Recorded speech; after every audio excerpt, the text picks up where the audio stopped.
I found my purpose at 60 years old. We don't turn it off. Where do you enjoy spending time? When we go home, they're in our thoughts. I talked with my wife about it, and she was like, Jeff, that's your purpose. You know, that's what you're called to do. I just now spend my life and my thinking and my reading through the lens of education. How can we improve? How can we change? You can't respond to one kid the same way you do to the other. So you have to find like where that kid is at and then meet them right there. There's going to be times when we have those challenging students in class. You don't think that you're making an impact, but you keep trying. I think what kept me in the classroom, there were students who, at the end of the year would write letters and write notes and comments. And when they come back and tell you how important you were to them, I still have all of them. what kind of impact you made in their life is what makes me want to continue to do what I do. I decided I was going to get a divorce from down days, and we've never gotten back again. There's never a dull moment. Every day is something where it's like, okay, I didn't see that, or I learned something new. It's a very rich place to spend time, so I find it just terribly engaging. I want to invest in the people that are going to be leaders and decision makers and influencers. I'm a man of faith. And so I would say the reason why I do what I do because I'm instructed to let my light shine. Each day is a joy to come to work, and I consider it a blessing to be there, and I'm very thankful. And this is a perfect opportunity to let my light shine in front of all these little young men and young women. It's been the best thing that has ever happened to me, the best job I've ever had.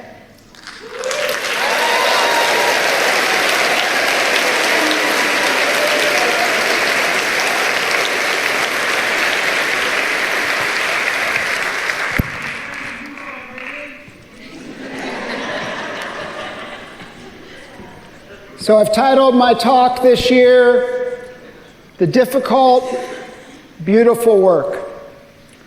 That was the title of an Education Week series, and it really stuck with me. Our work in public education is difficult, but my belief is that almost everything in life that's really meaningful is difficult in some way. But our work is also beautiful.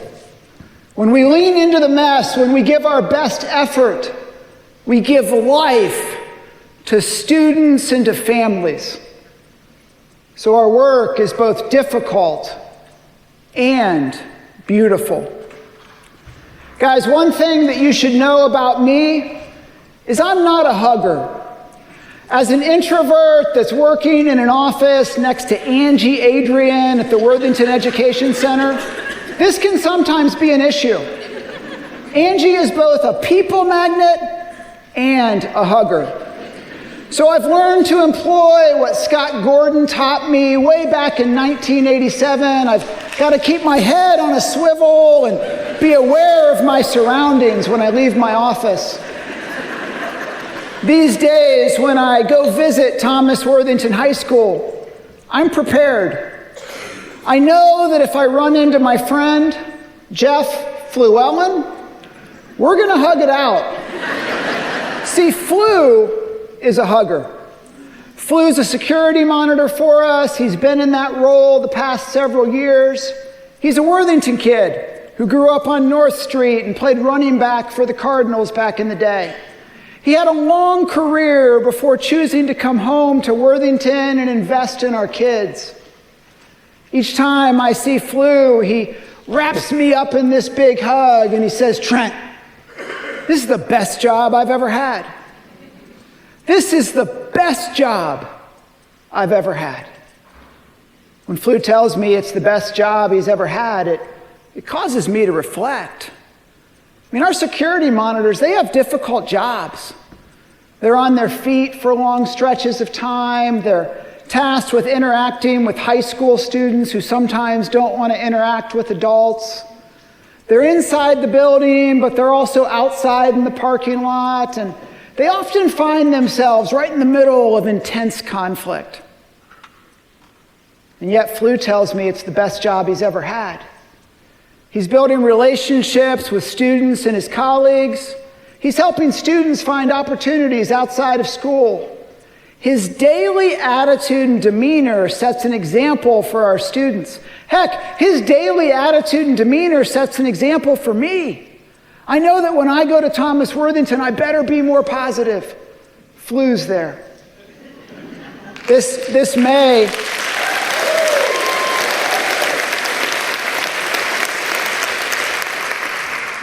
at graduation, Flu gave out many diplomas. You know that in Worthington, our students choose who gives them their diplomas. For many, it was Flu. The best job I've ever had.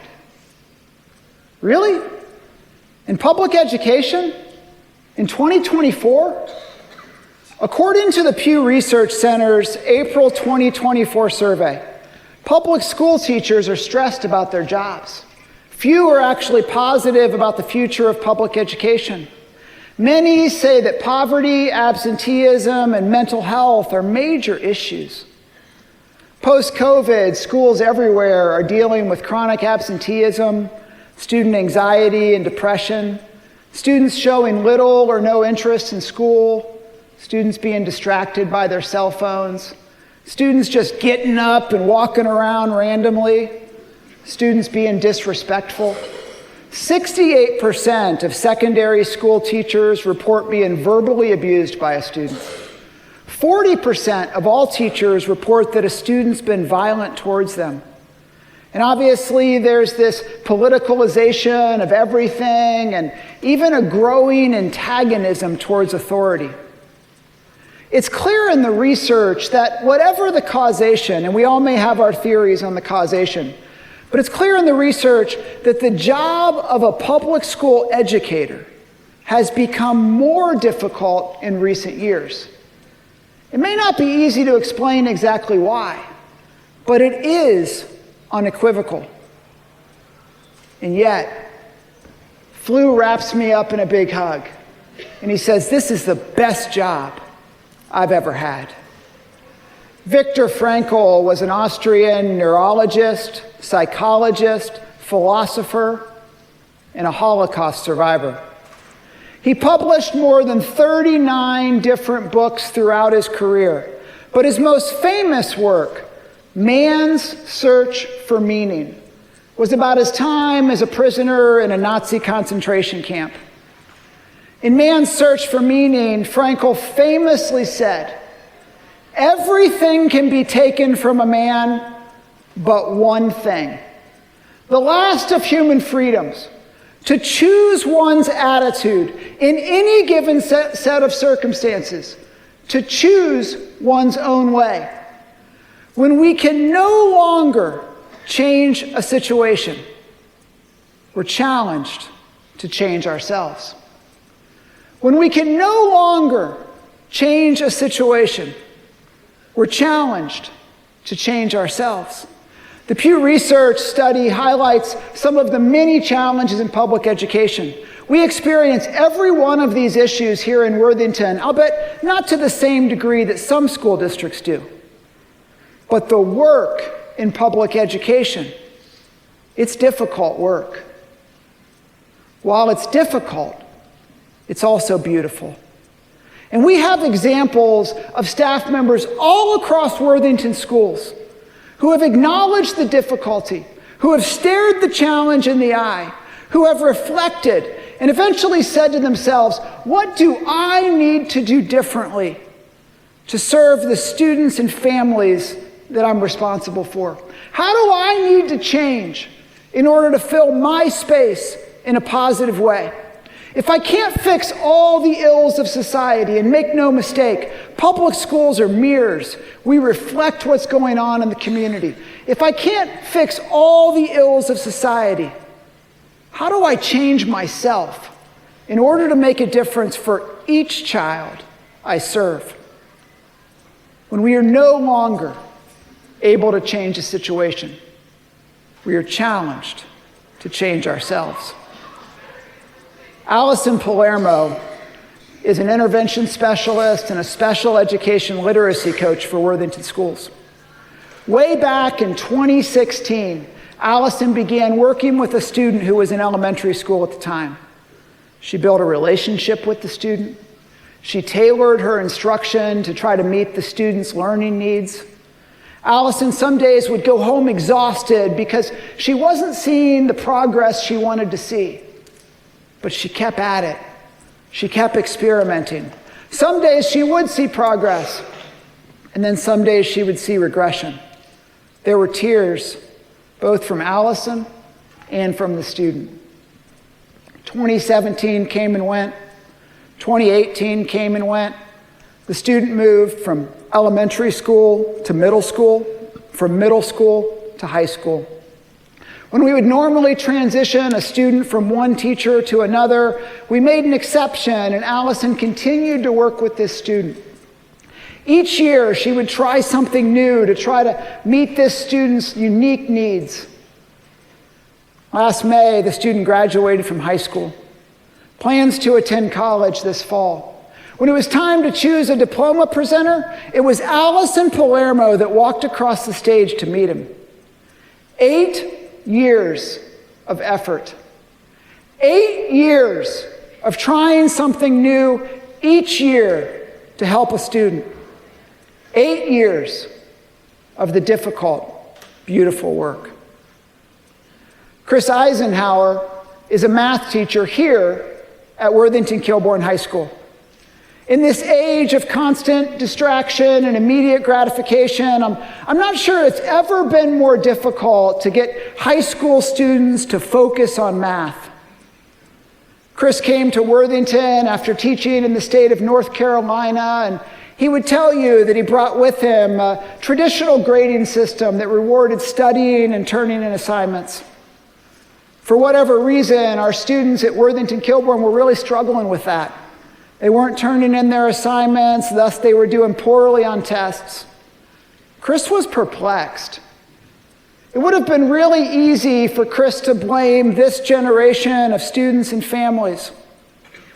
But Chris went about the difficult work of trying to change how he did business.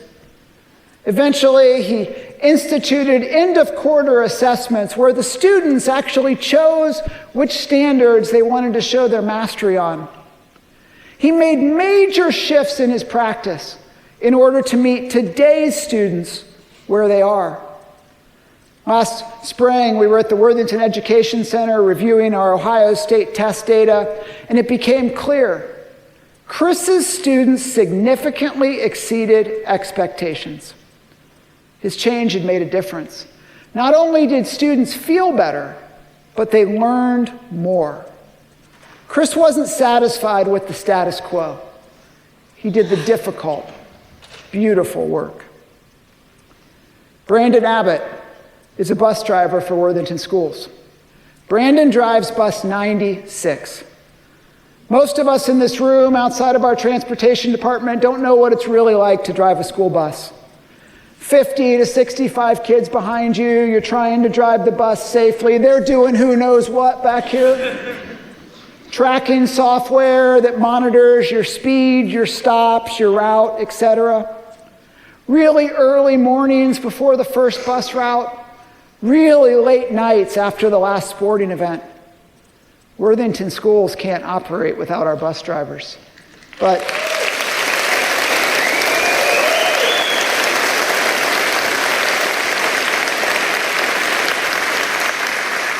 I think we'd all acknowledge it has to be easier to drive for UPS. Brandon, though, loves kids. He's known to stop in the school office and connect with a student and make sure they're on the same page. He often makes phone calls home and has good conversations with families. He played in the Worthing Way staff-student basketball game to build connection with middle school kids, and he's actually volunteered to work in the school cafeteria when he's not driving his route. The work is hard, but Brandon does it with his blue sports jersey on and a smile on his face. As a bus driver, making a difference for kids, he's doing the difficult, beautiful work.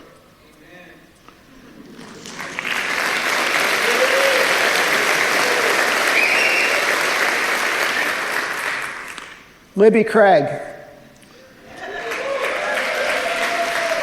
Libby is a sixth grade teacher at Worthing Way Middle School. For years, Libby was a sixth grade teacher at Worthington Estates focused on math. Math was her passion. But 3 years ago, when we opened our 6th through 8th grade middle schools, Libby was moved to a social studies position. This wasn't what she wanted. This wasn't part of her plan for her teaching career. Libby was rightly really frustrated. But when we can't change a situation, we're challenged to change ourselves. And Libby chose to embrace her new role.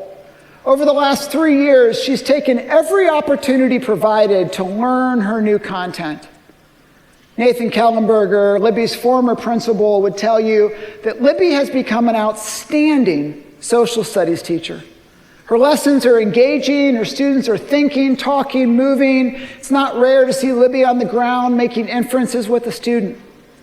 Make no mistake about it, Libby did not want to teach social studies, but she modeled for each of us how to deal with a change. She did the difficult, beautiful work, and our students in our school have benefited. Libby does get to move back to math this year.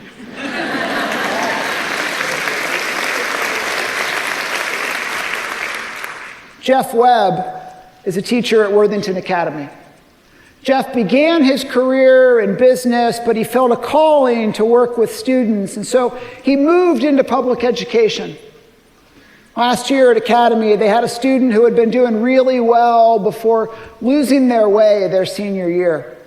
For reasons that were outside the students' or the school's control, the student was unable to get to school.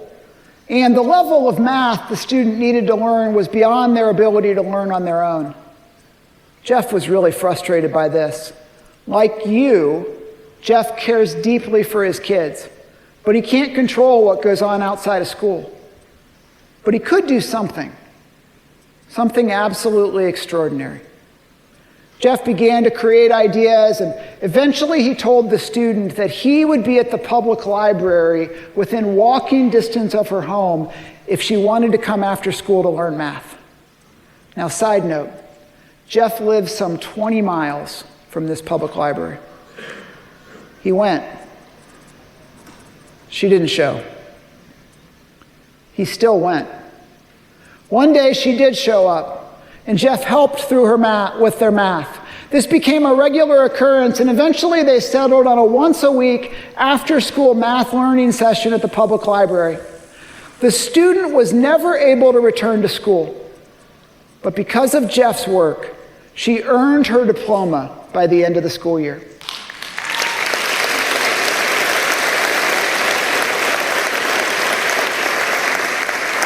Jeff Webb did the extraordinary to help a student have a better lifetime opportunity. He's committed his career to the difficult, beautiful work. Brian Scott is a teacher at Perry Middle School. Brian has an absolute strength in being consistent with boundaries and expectations. Last year at Perry, Brian had a student who really was looking for a power struggle with him. Brian was attempting to hold the student to a standard, but the student was having none of it. Brian was cursed at. The student refused to come to class. The student refused to do any work. When the student did come to class, the student was intentionally disruptive. If I was Brian, I likely would have given up and asked for the student to be moved to another teacher, but Brian took a different approach. Brian recognized he wasn't changing the student, and so he went about trying to change himself. He met with his principal, and they discussed some ideas he could try. He met with the student, and the principal mediated a discussion. The student said things to Brian like, "I don't like you. I don't trust white guys." Hard things to hear. Brian shared with the student that he cared. He shared with the student that he believed in the student. And he provided the student some flexibility he hadn't provided before. And there were some better days. And then there were some really hard days. But consistently throughout the year, Brian reiterated his belief in the student. Things did not go from broken to fixed. That's not real life and human behavior. But on the last day of school in May, when the students were supposed to be going to the school bus, Jody Robertson, Perry's school principal, encountered this student in the hallway, and the student was going the wrong direction. But the student said to Mrs. Robertson, "I need to find Mr. Scott to say goodbye. He believed in me." It was a really hard year. But Brian did the difficult, beautiful work. And because he was willing to be self-reflective and make changes, he made a real difference for a student. Being a public school educator is difficult work. But we have a school district in Worthington full of educators who acknowledge the difficulty. You say, yes, this is hard. This generation of students and families, they have different challenges than previous generations. We can't change what culture has created. But as Frankel reminds us, we can change ourselves so that we're ready to serve the students that we have. There are a lot of things competing for your attention, trying to distract you from your purpose, trying to distract you from doing work that matters. In Worthington schools, we recognize that each day is an opportunity for us to change a student's life. We recognize that each one of us is 100% responsible for choosing our attitude, for being open to change to meet the moment. We recognize that each day we get stronger or weaker, we get better or worse. We can move forward to make a difference, or we can retreat. How we choose to respond in the moment is up to each and every one of us. You have chosen the difficult, beautiful work, and I'm thankful that you've done so. As we begin a new school year tomorrow, my hope is that by this May, you're able to say, this is the best job I've ever had. Guys, we're going to ask you to stay seated for one more musical act, but from me, watch out for Angie and Flu. They're likely going to be giving hugs in the hallway. Have a great school year.